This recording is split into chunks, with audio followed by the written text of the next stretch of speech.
You are the nurse taking care of a 19-year-old patient at a primary care clinic who complains of fever, tonsillar exudates, tender anterior cervical lymph nodes, and a sore throat without a cough. How many of the center criteria for streptococcal pharyngitis does this patient exhibit? A. 4. B. 1. C. 3. D. 2. E. None of these.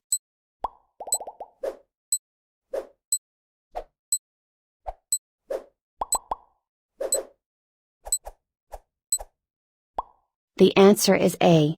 4. The patient exhibits 4 out of the 4 center criteria for streptococcal pharyngitis. The center criteria are as follows: 1. Tonsillar exudates. 2. Lack of cough. 3. Fever. 4. Tender anterior cervical lymphadenopathy. The center criteria are used to generate a score based upon the patient's age and number of positive criteria.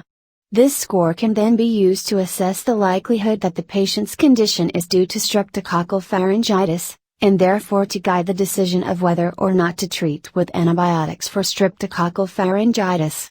In this patient's case, since they are older than 14 and younger than 45, they do not gain nor lose points for their age. They get 4 points total for having all of the positive criteria. Therefore, it is highly likely that they are infected with streptococcal pharyngitis and should be treated empirically with antibiotics. The pediatric nurse is counseling a mother-baby couplet who are having trouble breastfeeding. The baby is showing poor suck and falling asleep at the breast. Which of the following is not an appropriate intervention? A. Play with the feet of the newborn while feeding. B. Feed the infant according to infant's cues. C. Feed the baby every 3 hours until they become in sync with the pattern. D. Unswaddle and undress the baby prior to placing at breast. E. Gently caress or rub the head of the infant.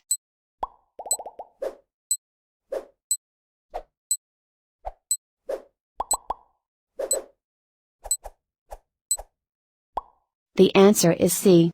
Feed the baby every 3 hours until they become in sync with the pattern. When presented with an infant showing poor suck, it is important to feed when cues are given. The infant will suck best when hungry. However, a breastfed infant should not go more than 3 hours between routine feedings in order to establish healthy weight gain. Feeding every 3 hours regardless of cue is less advisable.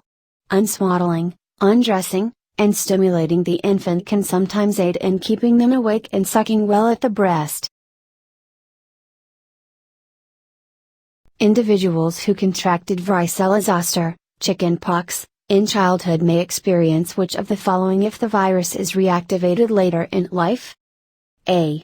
Scarlet fever. B. Rheumatic fever. C. Orchitis. D. Shingles.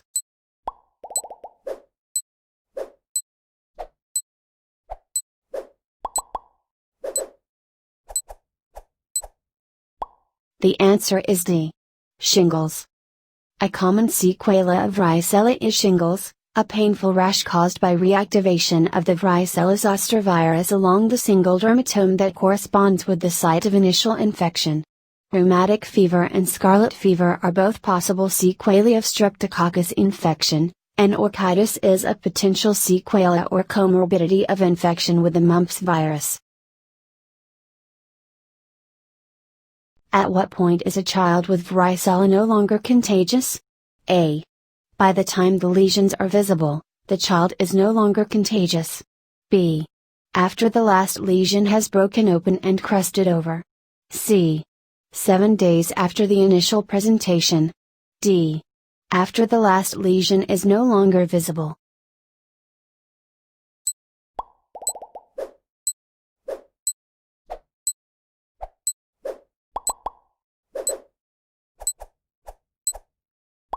The answer is D. After the last lesion has broken open and crusted over. Varicella is a highly contagious infectious disease of childhood. It is no longer contagious when the last lesion has broken open and crusted over. Until then, the virus can be spread via respiratory droplets, by contact with the saliva of an infected child, or by touching an unbroken blister or the fluid within a blister. What is the most common cause of renal failure in the United States? A. Renal cell carcinoma. B. Polycystic kidney disease. C. Drug overdose. D. Diabetes mellitus.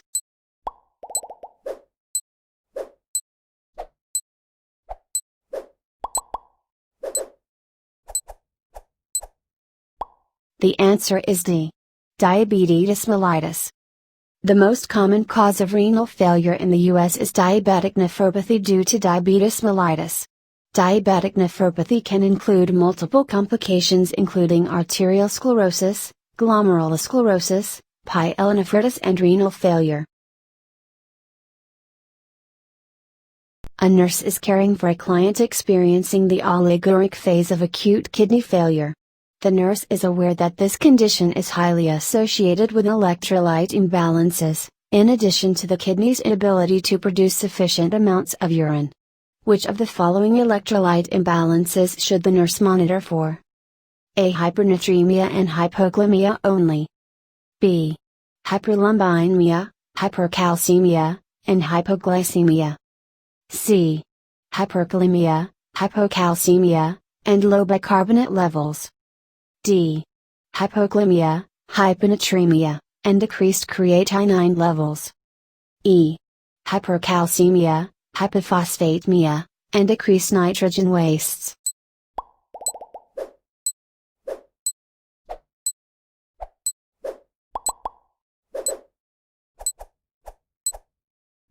The answer is C. Hyperkalemia, hypocalcemia, and low bicarbonate levels.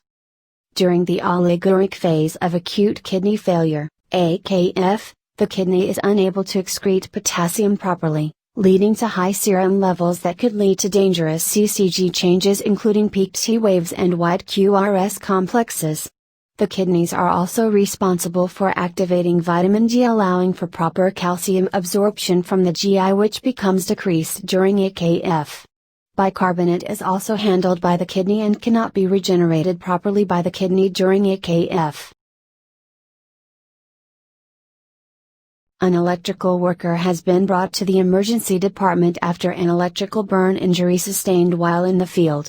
The possibility of additional injuries are greatly increased when dealing with this type of clinical scenario. The nurse examining the client should be aware that A. All patients with electrical burns are at risk for cervical spine injuries and immobilization of the cervical spine should be a priority. B. The patient is at increased risk for metabolic alkalosis and should be receiving fluids continuously with the addition of sodium bicarbonate. C. Electrical burns are different from other burns in that the damage that occurs is readily visible. D. Massive losses of myoglobin from muscle damage can lead to liver dysfunction, thereby leading to liver failure. E. After an electrical burn occurs, the damage to the underlying tissues can continue for up to 72 hours.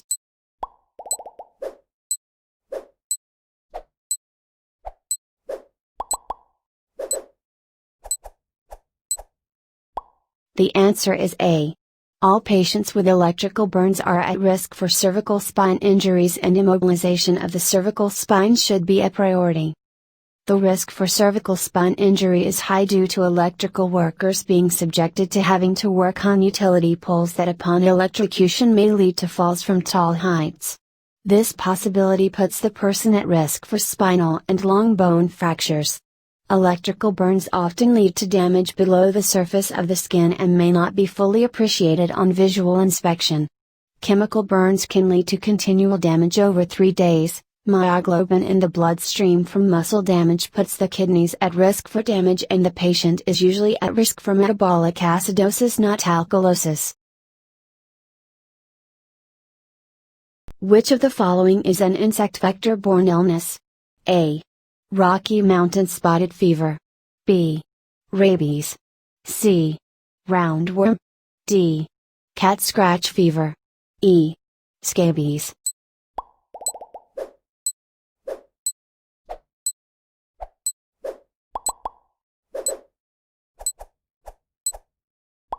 The answer is A. Rocky Mountain spotted fever. Insect vector-borne illnesses are given to humans through insects like ticks, mosquitoes, and chiggers. Rocky Mountain spotted fever is caused by Rickettsia rickettsii.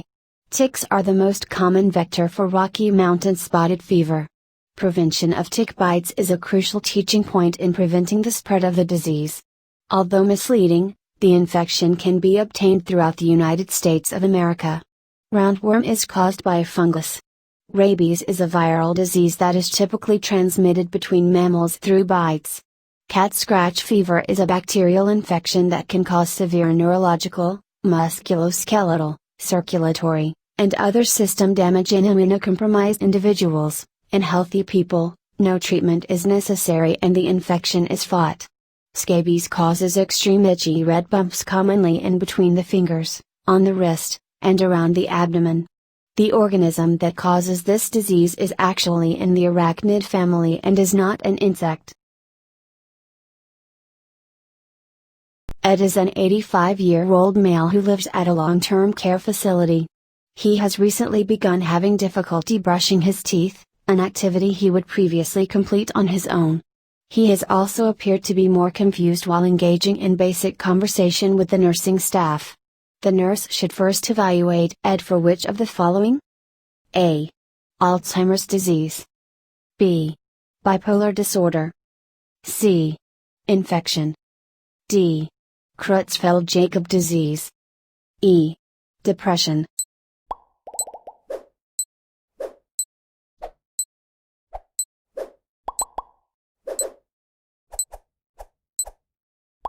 The answer is C. Infection. Changes in baseline cognition and functioning of older adults may be due to infection. Urinary tract infections frequently cause confusion. Evaluate for an underlying condition before testing for rare diseases or dementia.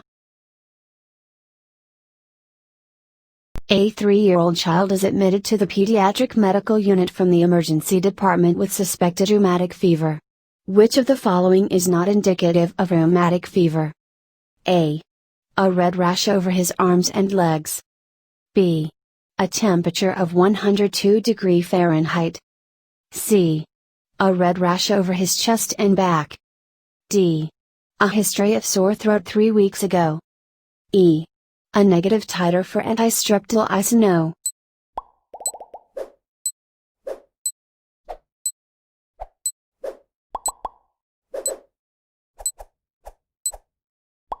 The answer is E. A negative titer for anti-streptyl isino. Rheumatic fever presents with a red rash over the trunk and extremities, fever, and a sore throat.